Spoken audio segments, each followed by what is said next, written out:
Boa noite para você também que saiu no vídeo. Que Deus abençoe a sua vida rica e abundantemente.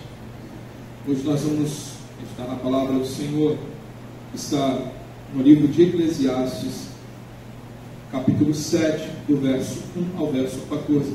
Se os irmãos, aqueles que quiserem ficar sentados, eu vou discorrer do verso 1 ao 14, às vezes fica longo, às vezes aqueles que têm problemas, às vezes no joelho, na perna, né? Então, sem problemas, ok? Nós vamos estar abrindo aqui e nós vamos nessa noite ver conselhos para a vida que Salomão escreve aqui.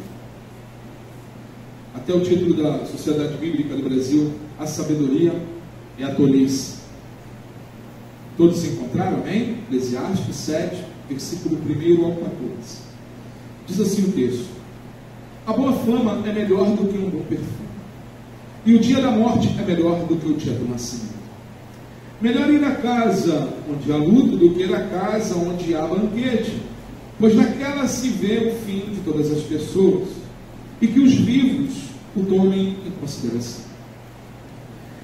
Melhor é a mágoa do que o riso, porque a tristeza do rosto se melhora o coração.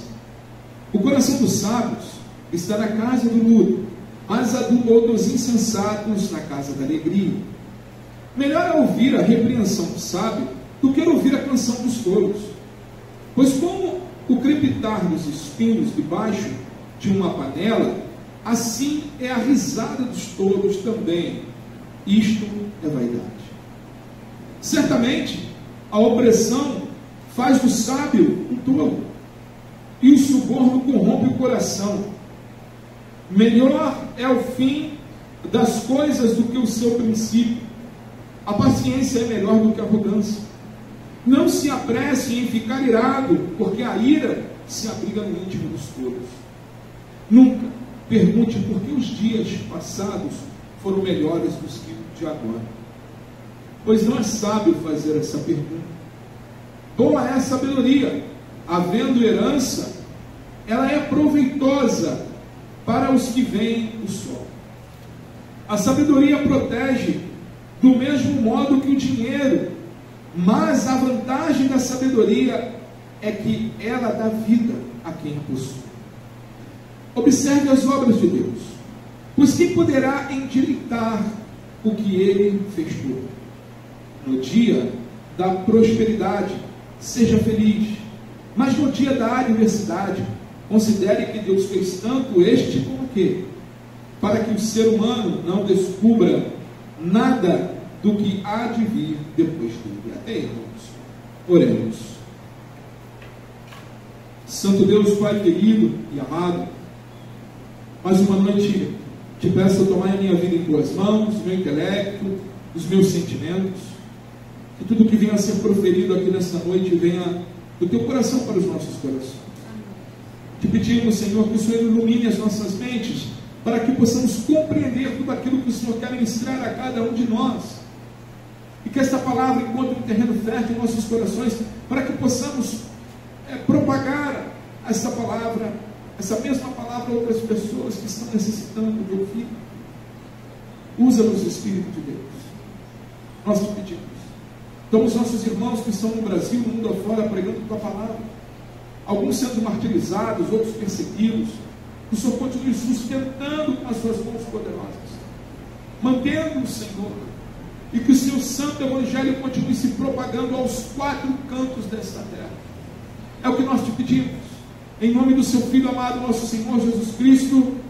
Todos digam amém? Amém, graças a Deus. Podeis assentar, meus irmãos.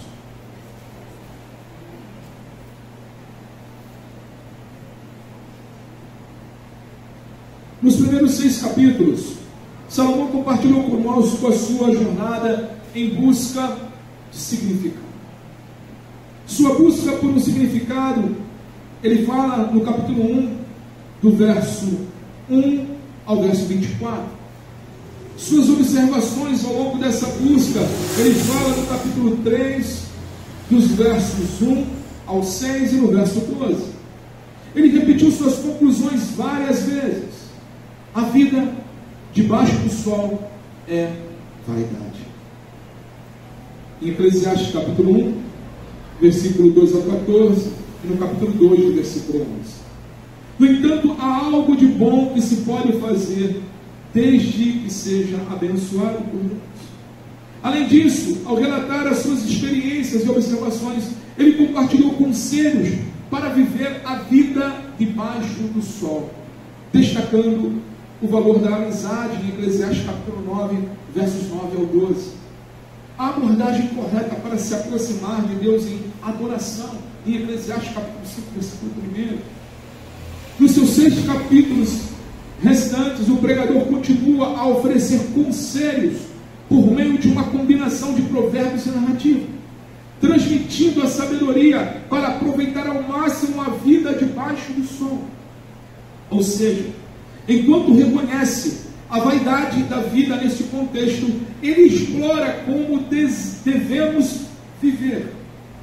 Com essa perspectiva em mente, vamos examinar Eclesiastes capítulo 7, versículo 1 ao 14, que nós acabamos de ler, onde encontramos uma série de comparações. E observe o frequente uso da palavra melhor.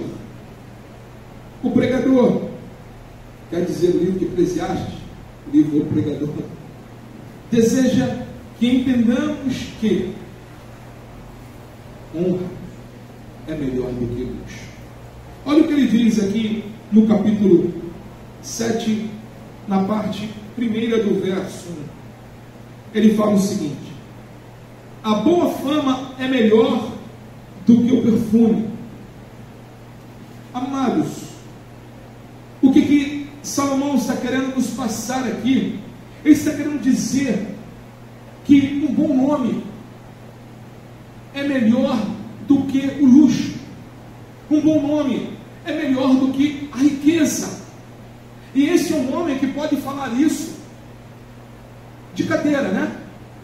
Porque ele foi um homem mais sábio, rico, né? Até hoje tem até certas, como é que faltou aqui a palavra, né? As lendas, né? Fizeram até filmes no passado, né? As minas do rei Salomão, lembra? Então, ele era considerado o homem mais rico do mundo, o rei mais rico, o rei mais sábio. E muitos reis, príncipes vieram até ele para conhecer dessa sabedoria que emanava de Deus. Emanava de Deus. E Salomão está aqui dizendo: olha, em tudo, irmãos, o bom nome, o bom caráter é melhor do que o perfume. E ele usa essa analogia bem interessante, porque você pode ter aí um recurso bom, né? Antigamente era mais fácil, né? Mas hoje em dia é difícil, né? Você comprar aí um perfume desse aí importado, né? E que fica no teu corpo aí, ó, dias. Mas o que adianta você ter recurso para isso? Ou de como veio esses recursos à sua mão? Isso tudo é passageiro, isso passa. O perfume acaba. Esse odor que a riqueza compra, passa. Mas o bom nome, esse ninguém tira de você. O bom caráter, esse ninguém pode te roubar. O bom nome não passa, muito pelo contrário, ele deixa um legado. Eu quero aproveitar esse gancho. Eu queria fazer uma homenagem póstuma a um homem que faleceu essa semana. Um grande homem de Deus. Homem que muitas das vezes não é conhecido no meio evangélico. Um professor, um reverendo, um pastor e um cientista. Esse homem conseguiu, através da sua simplicidade e através, no meio dos arraiais evangélicos, aqueles que davam oportunidade dele ser ouvido, de falar da palavra de Deus e mostrar que a palavra de Deus está alinhada com a ciência e que a verdadeira ciência é provada na palavra de Deus.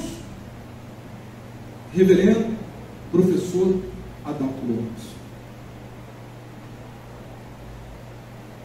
Perdemos uma grande perda para nós nessa terra. né? Mas um homem que voltou para casa. Morreu aos 66 anos, nos Estados Unidos. Ele era físico, trabalhava também, além de tudo isso que ele fazia, ele trabalhava nos Estados Unidos na física, na questão da resistência, né, da matéria. Era um homem sábio. Até falo para vocês, tem vários vídeos dele no canal dele no YouTube, né? E depois eu posso até compartilhar o canal lá no grupo da igreja. E dentre tantas, ele falando sobre a criação, sobre que essa terra é nova, não é tão velha como falam, e a Bíblia e o James Webb, né? O telescópio James Webb provou isso.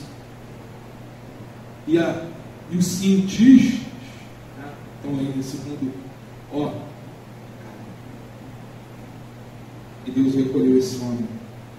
O Senhor console toda a sua família, esse homem de Deus.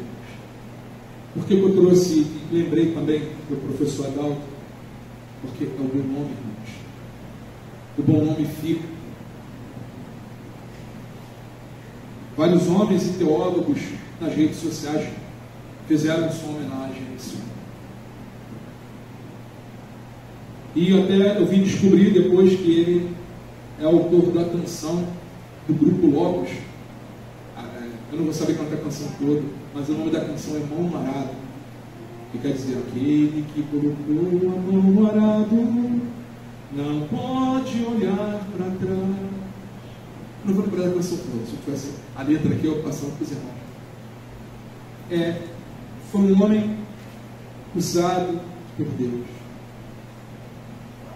Amados, mais vale um bom nome do que a glória desse mundo. É isso que o Salomão quer pensar. Mais vale termos um bom nome do que as riquezas desse mundo. Muitos homens aí, que você olha para esse mundo, são conhecidos pelo que eles têm, pelo que eles possuem. Não são assim? Mas isso tudo é passageiro. Isso passa. Mas o nome não passa. O bom caráter não passa. Provérbios 22, versículo 1 diz o seguinte: mais vale o bom nome do que muitas riquezas. Ser estimado é melhor do que a prata, do que o ouro. O perfume precioso representa o luxo, as vaidades. Amados, já contemplamos a futilidade da busca pela riqueza. A riqueza é vã quando não temos a capacidade de desfrutá-la como deve ser desfrutada.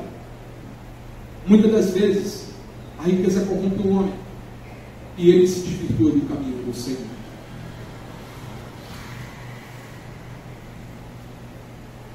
O outro lado de uma boa reputação é honrada por Deus, é honrada pelos homens, ela não é esquecida.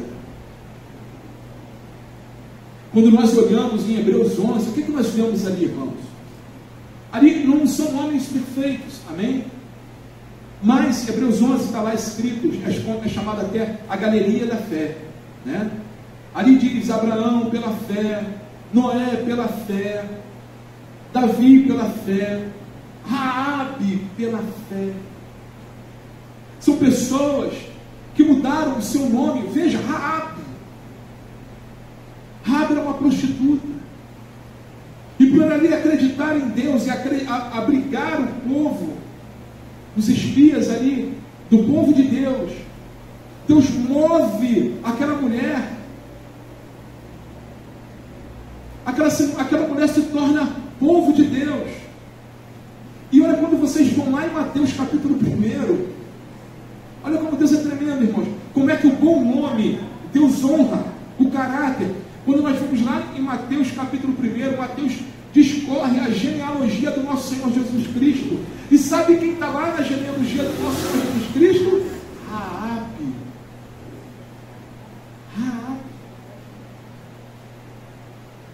Amados, o nome, o caráter, vale mais que a riqueza que esse mundo pode te dar.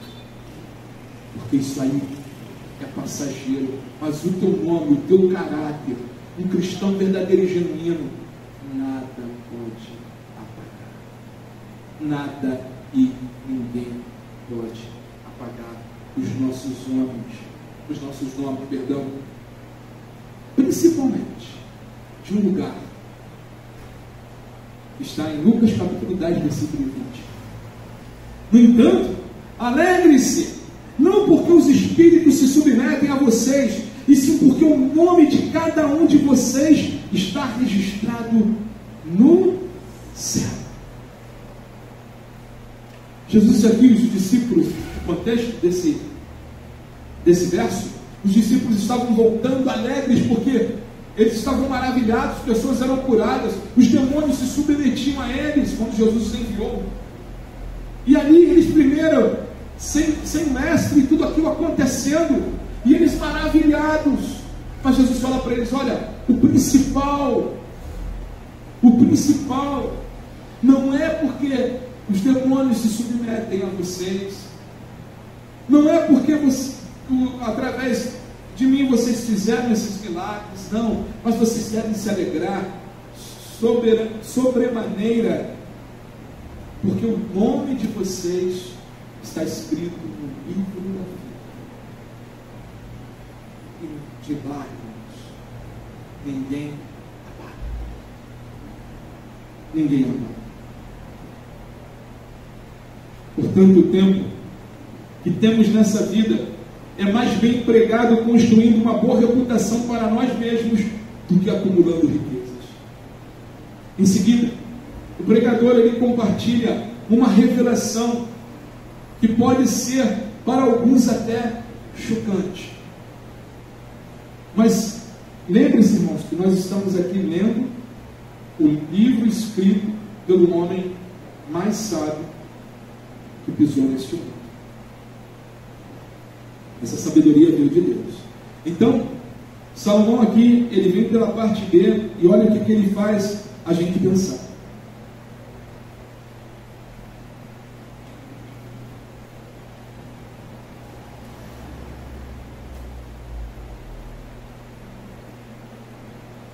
Verso 1 ainda, segunda parte. E o dia da morte é melhor do que o dia do nascimento.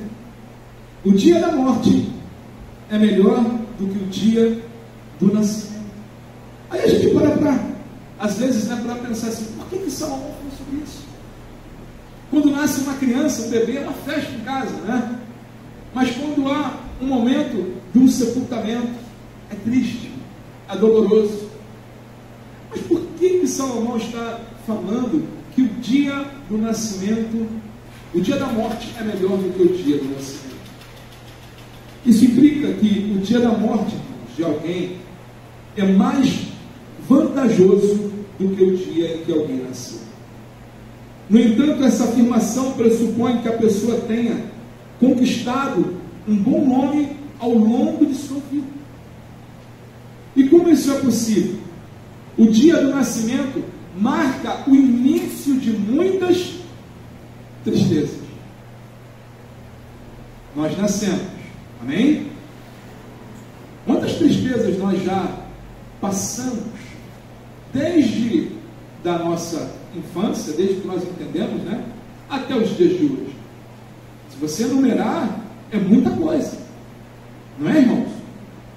Então, o que ele está dizendo? Olha, o dia do nascimento, nós passamos por tantas lutas, tantas tristezas, e que ainda vamos, no decorrer da nossa vida, passar.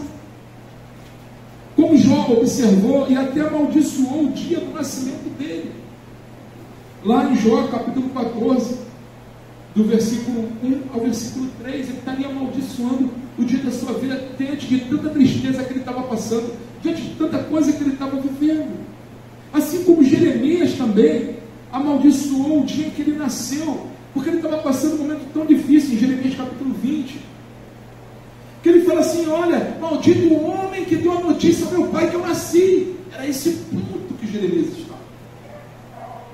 Mas, amados, para os justos, no entanto, o dia da morte é o início da bem-aventurança eterna. Queridos, Isaías diz o seguinte, em Isaías 57, versículos 1 e 2, ele diz que nós entraremos em paz e descanso.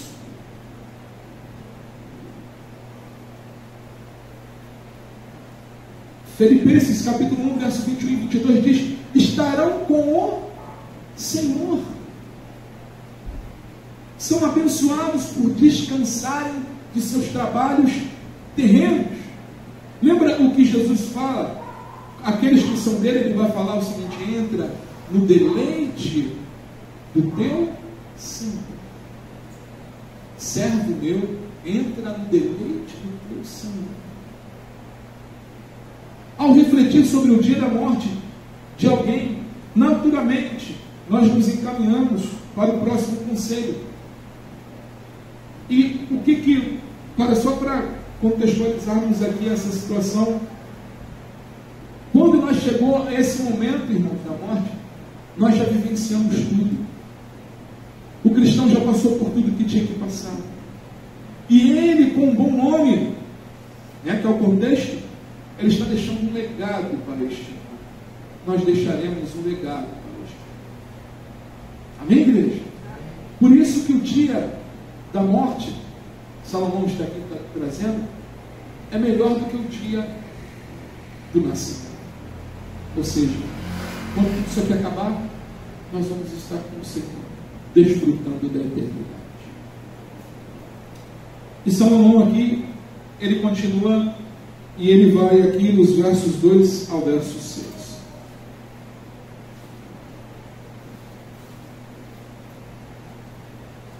Melhor é ir à casa onde há luto do que ir à casa onde há banquete, pois naquela que se vê o fim de todas as pessoas e que os vivos tomem em consideração. É melhor ir à casa onde há luto do que a casa da festa. Embora todos gostem de uma festa, é inevitável que todos tenham que comparecer a um funeral em algum momento ao longo da vida. Eu creio que todos aqui já passaram, ou já estiveram, já foram, em algum funeral, pelo menos um, creio eu, de vocês que estão aí no vídeo também. E por que o pregador nos lembra que esses é o destino? Porque o pregador nos lembra que esse é melhor do que estarmos numa casa de festa.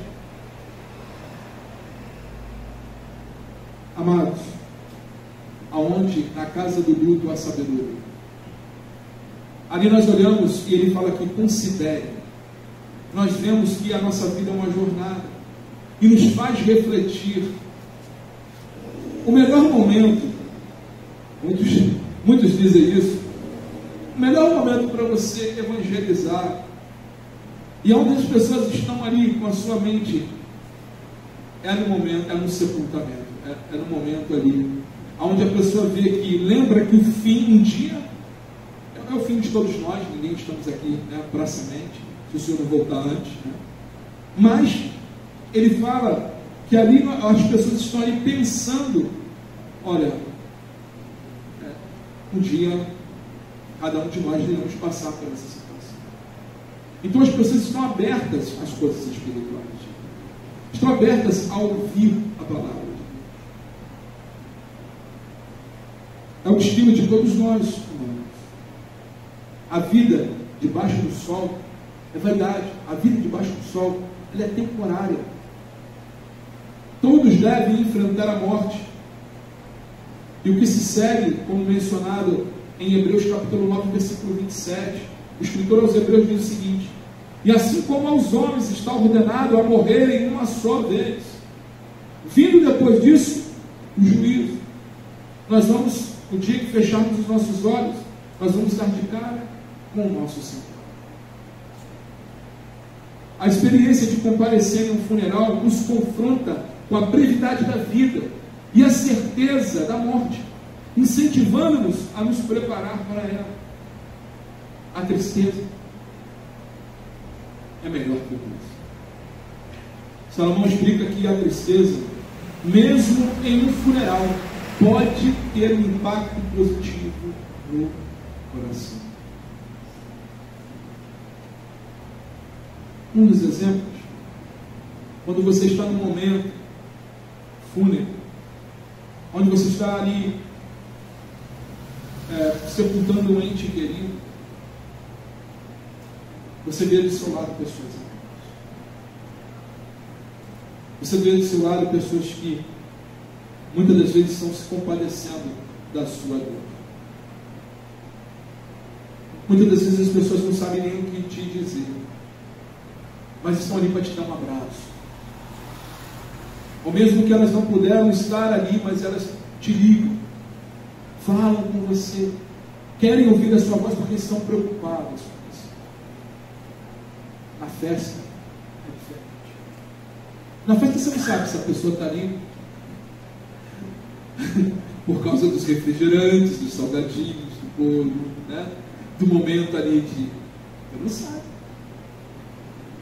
Não é assim, irmãos? Não é assim? Mas, nessa situação, Salomão lhe diz que é melhor para o coração a casa do luto. Eclesiastes capítulo 12, versículo 11, diz o seguinte: as palavras dos sábios são como aguilhões, e as coleções de sentenças são como pregos bem fixados. Elas provém de um único pastor.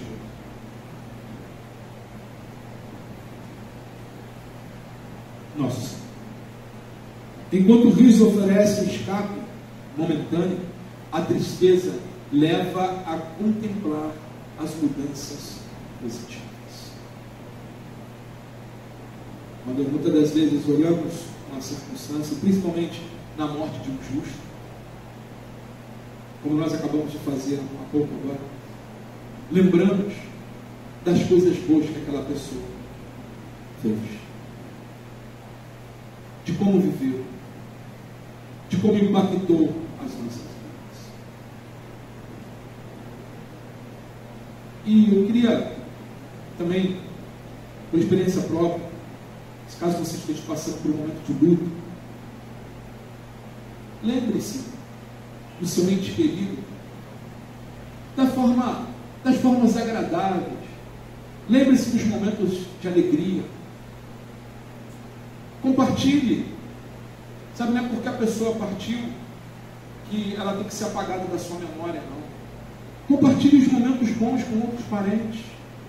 Ou lembra que ela fazia isso, ou ele fazia aquilo? Caramba, como é que era engraçado. E aqui, ó, se fosse a pessoa tiver, né, nessa situação, essa pessoa faria assim. Porque isso, irmãos, você acaba tratando o seu coração. Isso não tem nada a ver com o Espírito, pelo amor de Deus, tem nada a ver com o Espiritismo. São memórias. A Bíblia está cheia de lembranças de pessoas que morreram. Abraão, lembra como Abraão fez? Lembra como Noé fez? Não é? Então, isso traz um bálsamo, isso traz sabedoria para os nossos corações. Ouvir a repreensão dos sábios.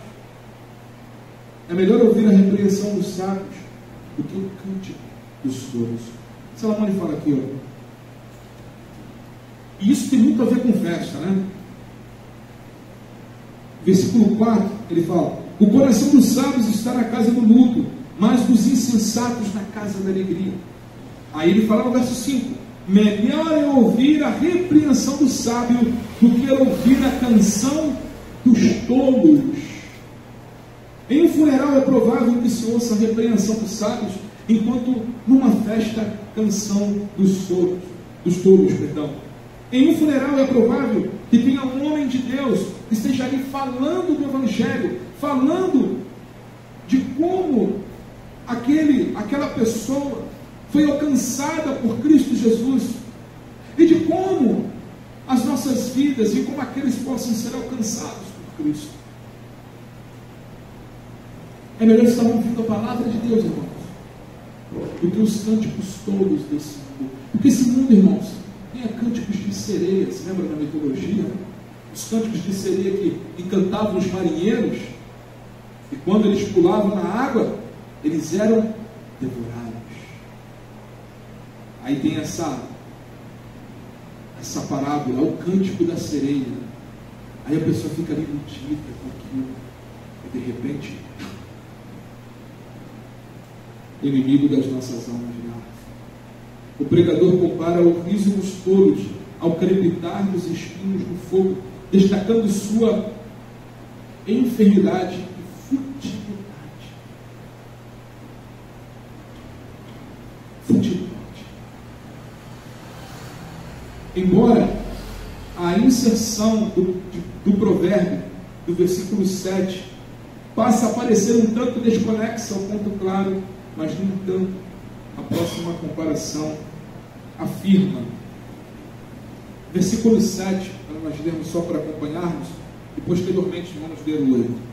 Certamente, a opressão faz do sábio um tolo, e o suborno corrompe o coração. Aqueles que se deixam levar, aqueles que muitas das vezes se julgam sábios nesse mundo, e se deixam levar, a opressão, a pressão desse mundo, corrompe. E faz desse sábio que outrora era sábio se tornar um tolo. Ele vai aqui para o verso 8 e ele diz o seguinte: melhor é o fim das coisas do que o seu princípio. A paciência é melhor do que a arrogância. Esse princípio é semelhante ao que nós já discutimos em cima, nos versos acima. O conceito de que o dia da morte é melhor do que o dia do nascimento. No entanto, esse princípio se aplica não apenas à vida de uma pessoa em geral, mas a muitos aspectos da vida. E como isso se manifesta? Muitos empreendimentos começam com boas intenções, mas são apenas ao serem concluídos que podemos olhar para trás com a verdadeira satisfação. Muitas das vezes as coisas começam com dificuldades, tristezas, mas terminam em alegria e paz, como o retrato do Salmo 126, versos 5 e 6. Amados, muitas das coisas na vida da gente é conquistadas com lágrimas, muita oração. Não é assim, irmãos? Mas às vezes muito sofrimento. Mas no final de tudo, o que nós encontramos é paz, é alegria. Podemos aqui talvez fazer uma analogia usando uma pessoa que está construindo o seu lar, está construindo uma casa. A pessoa batalha, com muita lágrima e dor, compra um terreno, e vai ali, faz a fundação, começa a levantar a casa, começa as paredes, começa a bater a laje, a divisão. Aí quando está lá já tudo, e agora tem o acabamento, né? Mas quando termina, irmão, que satisfação, que alegria. É isso que Salomão está passando. A vida da gente é bem assim. Nós vamos conquistando as coisas com choro, semeando com lágrimas, assim que a palavra fala, mas nós trazemos os nossos feixes, os nossos ídolos. Quando nós nos submetemos ao Senhor, nos colocamos debaixo da vontade dEle. Quando falamos, Senhor, isso aqui nos ajuda, está difícil. O salmista diz aqui no Salmo 126, versículos 5 e 6, ele fala o seguinte: os que com lágrimas semeiam, com júbilo ceifarão. Quem sai andando e chorando, enquanto semeia, voltará com júbilo, trazendo seus feixes. Ele não fala aqueles que saem com alegria. Ninguém semeia com alegria, irmãos. Se nós formos olhar lá para a agricultura, não é um trabalho fácil, apesar que tem, né, tecnologia hoje e tal, mas nessa época E ainda hoje é um trabalho difícil. Agricultura familiar, sem contar as outras pressões que estão sofrendo com isso. Em nome de Jesus, isso vai acabar. Assim, imagina nessa época, você tendo que arar um campo, puxado às vezes ao lombo ali do animal, bate uma pedra ali, segurando aquilo de madeira, batendo a pedra, machucando a mão, ferindo a mão, tendo calo nas mãos. É isso que o salmista está falando. Semear, irmãos, não é fácil. Viver a vida de acordo com os planos e a vontade de Deus não é fácil. O caminho é estreito, mas é um caminho que nos leva à salvação eterna. Salomão está falando sobre isso, sobre construção de vida. E quando nós estamos e ouvimos e olhamos para todas essas circunstâncias que ele apontou, que nos momentos de tristeza, nos momentos de dor, há sabedoria.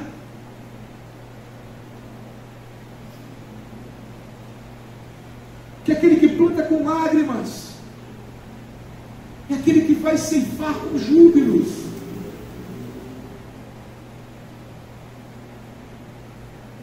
Amados, a nossa principal preocupação deve ser como as coisas terminarão, e não como elas começaram, ou como elas apareceram.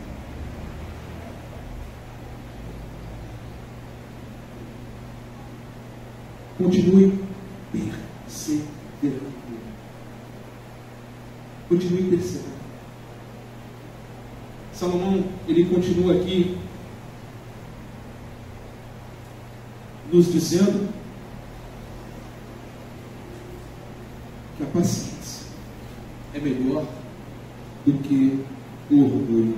Versículos 8 e 9, irmãos. 8 ao 9. Melhor é o fim das coisas do que o seu princípio. A paciência é melhor do que a arrogância.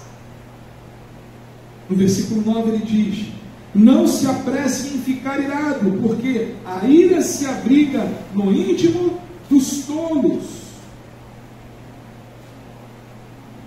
O orgulho é uma característica negativa, associada ao mundo e à sua corrupção, como destacado em Marcos capítulo 7, em João capítulo 2.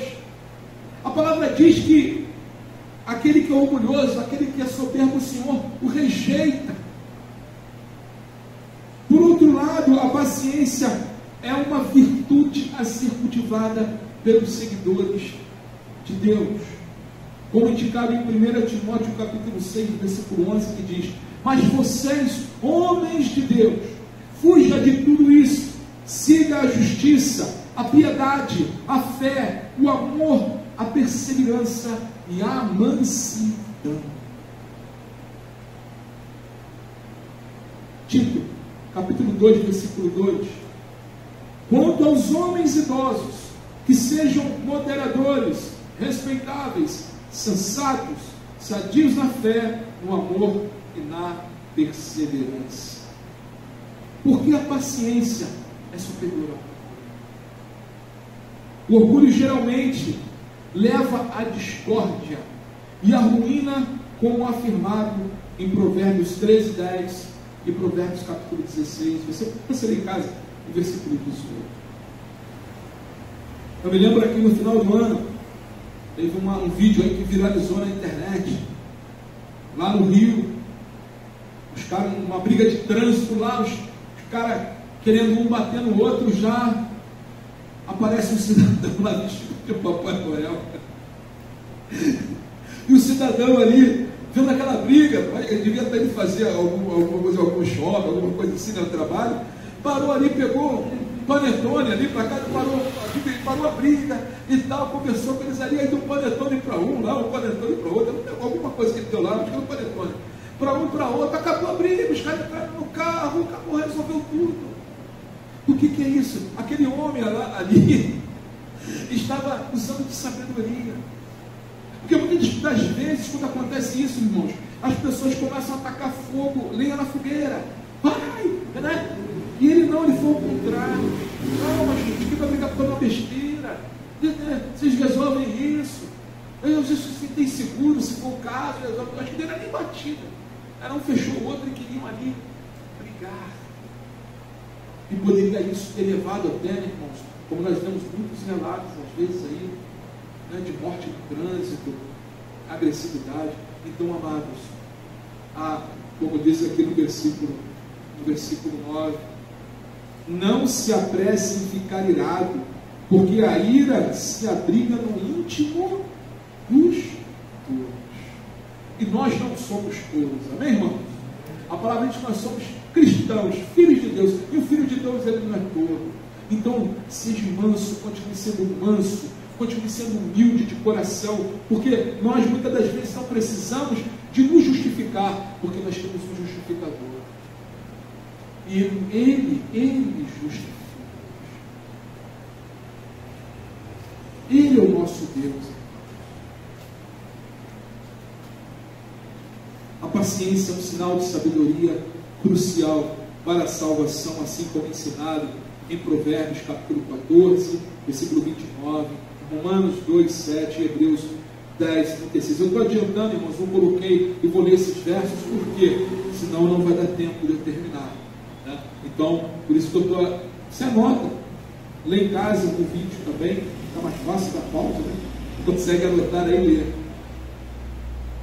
Então, amados, portanto, mais uma pérola de sabedoria que nos conduz a uma vida melhor. Melhor é compreender. Melhor é ser manso. Melhor é ser pacificador.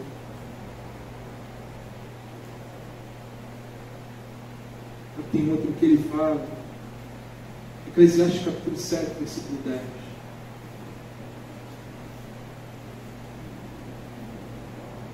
Nunca pergunte, porque os dias passados foram melhores do que agora, pois não é sábio fazer essa pergunta. Amados, é comum as pessoas idealizarem o passado como sendo melhor do que o presente. Você já viu isso? A pessoa, no meu passado aconteceu isso, teve aquilo, eu era assim, eu tinha aquilo outro. Já ouviram esse romantismo com o passado? Amém? Muitas das vezes lamentam que as coisas eram superiores naquela época em comparação ao presente. Por quê? Não é sábio pensar assim. Amados, é que nós esquecemos que a memória tende a esquecer os aspectos negativos da vida. E muitas coisas negativas do seu passado foi apagado pela sua mente. E aí fica no seu HD aqui, né, no cérebro, as boas memórias. Apesar das dificuldades enfrentadas no presente, há motivos para regozijo, como mencionado em Tiago capítulo 1, versículo 2 e 4, que Tiago fala o seguinte: meus irmãos, tenham por motivo de grande alegria o fato de passarem por várias provações, sabendo que a provação da fé que vocês têm produz perseverança. Ora, a perseverança deve ter ação completa, para que vocês sejam perfeitos, íntegros, sem que lhes falte nada. Ao nos concentrarmos excessivamente no passado, podemos perder as oportunidades e as bênçãos, irmãos, do presente, que o presente nos oferece. Portanto, é importante reconhecer que o presente oferece as suas próprias oportunidades e as bênçãos, e ficar preso na nostalgia do passado pode nos impedir de apreciá-las plenamente. No passado eu conseguia nadar mais longe. No passado eu conseguia caminhar com mais disposição. No passado eu não sentia dores em certas situações da minha vida. Mas no passado, muitas das vezes, você não tinha conhecido a Cristo Jesus. No passado, muitas das vezes, você talvez ainda não tivesse os filhos, o filho que você tem. No passado você não tinha a formação que Deus te deu e formou a sua família. No passado não apareceu pessoas que Deus foi colocando no seu caminho para abençoar a sua vida. No passado você não vivenciou ou entendeu melhor seus pais como você entende nos dias de hoje. No passado você não era tão sábio quanto você é hoje. Ou seja, presente. O presente. O nome, irmãos, né? É tremendo. Presente. Um presente. O que nós vivenciamos dia após dia é um presente de Deus. Regozije-se. Regozije com aquilo que Deus tem colocado em tuas mãos nos dias de hoje. Alegre-se mesmo em meio às tuas tribulações, às tuas dificuldades. É isso que Tiago falou aqui em cima, em sua carta. Persevere, porque Deus é contigo. E a cada dia Deus vai nos capacitando mais e mais, irmão. Nos aperfeiçoando. Então, no passado, tivemos coisas boas? Amém. Mas o presente, estamos tendo coisas melhores. Porque as misericórdias do Senhor se renovam a cada dia, dependendo da nossa. Então eu tenho que me alegrar com o presente. Amém, irmãos? Deus é bom, Ele sabe de tudo. E quando nós ficamos olhando para a nostalgia do passado, nós ficamos como o povo de Israel lá no Egito, murmurando: ah, cebolas do Egito, com saudade das cebolas do Egito. Tenho saudade de cebola. Eu gosto de cebola, mas sentir saudade de cebola, pelo amor de Deus. Né? E Deus maravilhoso fez pão cair do céu, maná cair do céu, fez codorna aparecer, rocha brotar, água brotar da rocha. Vamos invertir aqui, irmãos. Água brotar da rocha. Então o presente com Deus é infinitamente melhor do que o nosso passado. Por isso Salomão está falando isso. Versículos 11 e 12.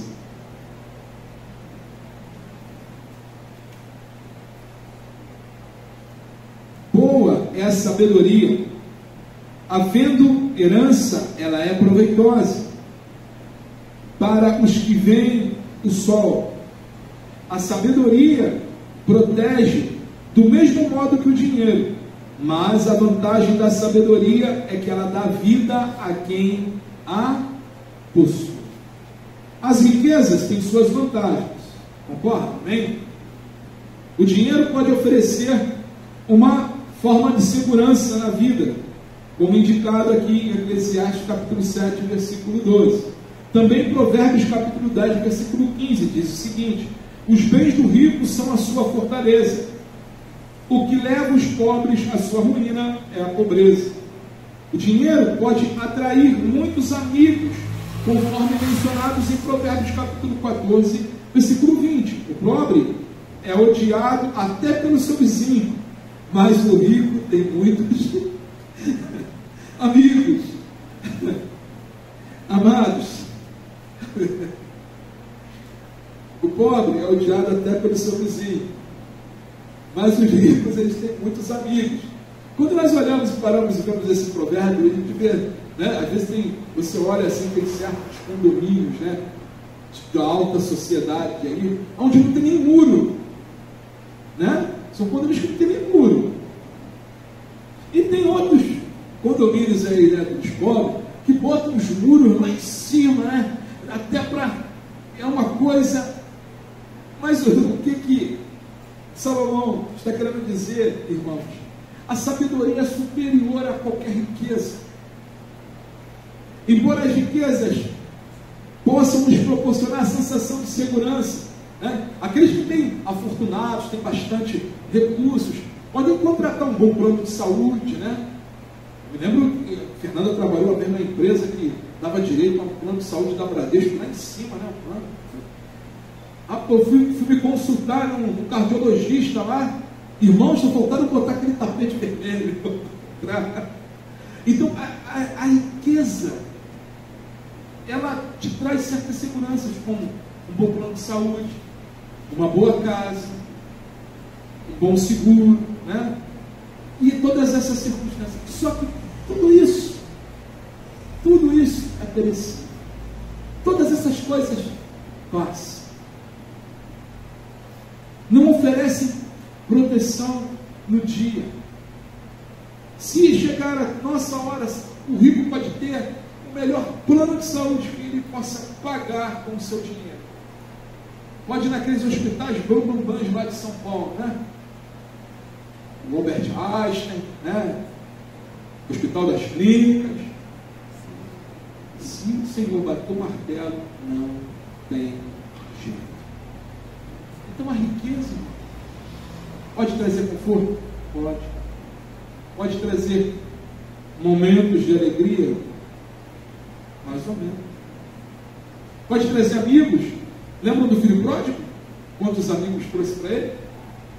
Lembra quando ele estava com dinheiro, gastando, pagando para todo mundo? Estava todo mundo ali do lado do filho pródigo. Mas depois que a grana dele acabou, não tinha um daqueles amigos para pagar um prato de comida para ele, para convidar ele para uma refeição no lar. Amados, não havendo direção sábia, o povo fracassa com muitos conselheiros.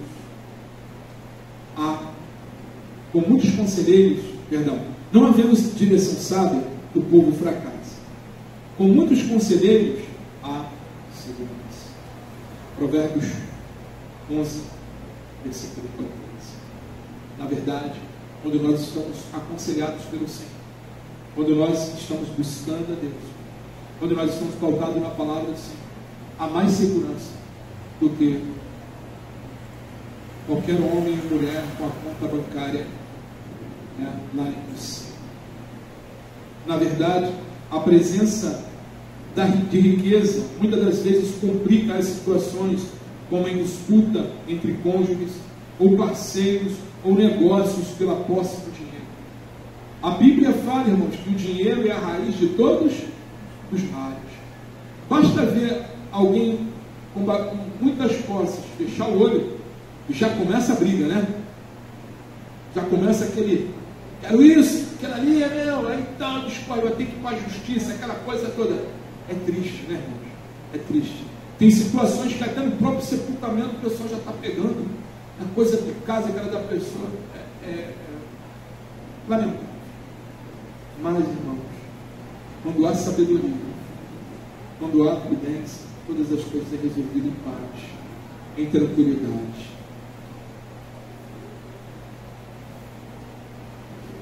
A sabedoria permite que alguém faça o melhor uso da riqueza como forma de proteção. Ela também capacita a pessoa a enfrentar as tempestades da vida com calma e discernimento. Portanto, o conselho final do pregador para uma vida melhor nós vamos acabar de ver, vamos ver agora. Mas, queridos, quantos impérios nós vimos erguer e cair? Não é? Então, riqueza não é segurança para ninguém. Quantas pessoas estiveram lá em cima na vida, com a sua vida financeira, bem, e de repente, quantos empresários nós vemos? Às vezes com orgulho, petulância, e depois, quando não acabam suas vidas sozinhos, quando morrem a briga, ou quando não a falência mesmo, ficar em descrédito, sem honra. Então, amados, a sabedoria é infinitamente melhor. E por último, a resignação é melhor que a indignação. Deixa eu só dar uma qualidade. Versículo 13 ao versículo 14.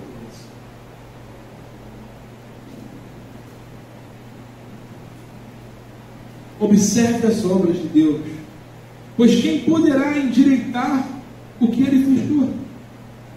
No dia da prosperidade, seja feliz, mas no dia da adversidade, considere que Deus fez tanto este como aquele. Portanto, o ser humano não descubra nada do que há de vir depois dele. Há algumas coisas que não podemos mudar. O propósito de Deus, irmãos, é imutável, além do nosso controle, como declarado no versículo 13, que ele fala aqui: observe as obras de Deus, pois quem poderá endireitar aquilo que Deus fez torto?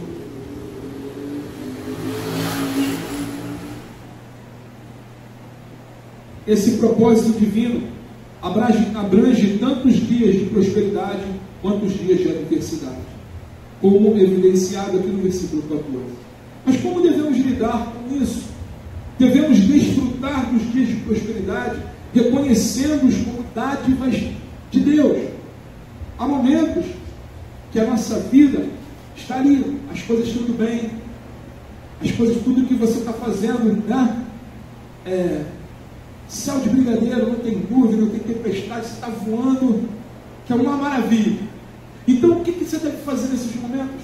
Aproveite. Aproveite esses momentos na presença do Senhor. Aproveite esses momentos com sabedoria. Aproveite esses momentos buscando de Deus. E nos dias que nesse voo você entra numa nuvem calorosa, né, com bastante chuva, trovoada, um tufão, nos dias da adversidade, irmãos, nós devemos buscar as lições de crescimento espiritual. É que muitas das vezes, irmãos, que quando nós entramos num céu de brigadeiro e está tudo indo bem, o homem ele começa a se esquecer do Deus que o levou lá. E aí o Senhor faz o que? Por amor a nós, envia um tufão, né? Envia ali uma adversidade. Eu gosto dos tufões, né? O pessoal bota nome nos tufões, né? O tal do Andrews, né? Tem o Katrina, e é uma força tremenda. E Jesus ele dá essa, lá em Mateus ele explica falando sobre as nossas casas, as casas que é firmada tanto na areia quanto a casa que é firmada na rocha. Essas duas casas nessa parábola passam pelos mesmos eventos. Tempestade, né? Se nós formos lá ver, é chuva, é vento impetuoso, mas uma delas vai ao chão, é derribada, é aquela que é feita na areia, é feita de qualquer jeito, é aquela que não buscou no dia da adversidade cavar, buscando a rocha eterna que é Cristo Jesus, aquela que é firmada na rocha, aquela que está ali com o seu alicerce na rocha. Pode vir o vento, pode vir tufão, pode vir o que for, ela não cai. Passa pela adversidade, mas ela não cai. E muitas das vezes assim a vida da gente, irmãos. No momento da adversidade, vem esses ventos, vem esses tufões sobre a casa da gente, para nos lembrar do nosso Salvador, para nos lembrar de quem nos colocou naquele céu lindo, para nos lembrar de quem nos fez voar daquela forma maravilhosa, e sacode as nossas vidas.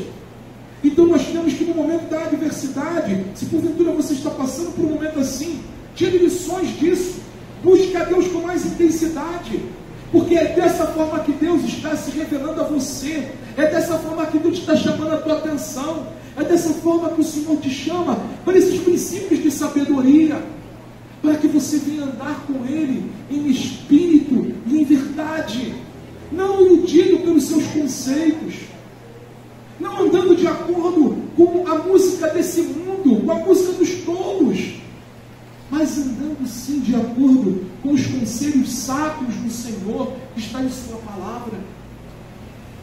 Amados, não é produtivo ficar indignado com situações que estão além do nosso controle. O que um barco faz no momento de adversidade no mar? O que o marinheiro faz quando ele encontra aquele momento de adversidade? Ele simplesmente, irmãos, tira a mão da quilha, tira a mão do leme, abaixa as velas e deixa o barco à deriva e conta, aqueles que são crentes, e conta com Deus, porque não tem mais o que fazer. Porque se o marinheiro ele deixar as velas hasteadas e ele ficar brigando com o vento, ele vai quebrar ou a quilha ou o braço. Se ele deixa as velas hasteadas, o vento pode mudar de repente e jogar o barco para um lado, jogar o barco para dentro d'água, ou até rasgar as próprias velas, dependendo da intensidade do vento. Então, o que nós aprendemos? Tira a mão do leme da tua vida. Tu está no meio de um tufão, uma tempestade, tira a mão do leme da tua vida. Recolhe as velas do teu barco. Isso é sinal, irmãos, de se humilhar na presença de Deus. É dizer o seguinte: Senhor, eu não sei o que fazer. Então, Senhor, estou aqui. O melhor que eu tenho que fazer é isso, é me humilhar em tua presença. Dobre o teu joelho e busque a Deus. Busque a Deus de todo o teu coração e fala: Senhor, coloque o meu barco no rumo certo. Mesmo que no momento de adversidade, irmãos, você saia num momento de prejuízo, com a quilha do teu barco, com o mastro do teu barco quebrado, assim como nós pregamos semana passada. Mas o Senhor poupa a tua vida. A tua vida é mais importante. As nossas vidas são mais importantes, irmãos, do que qualquer coisa que nós venhamos a conquistar ou possuir nessa terra. A sua família é mais importante do que qualquer coisa que você possa conquistar nesta ou possuir nesta terra. Tira as mãos do meio da tua vida. Deixa de ser teimoso ou teimosa. Busca o Senhor de todo o coração, porque Ele vai inclinar os ouvidos para a vossa oração e vai te livrar, assim como livrou Jonas, assim como livrou Paulo.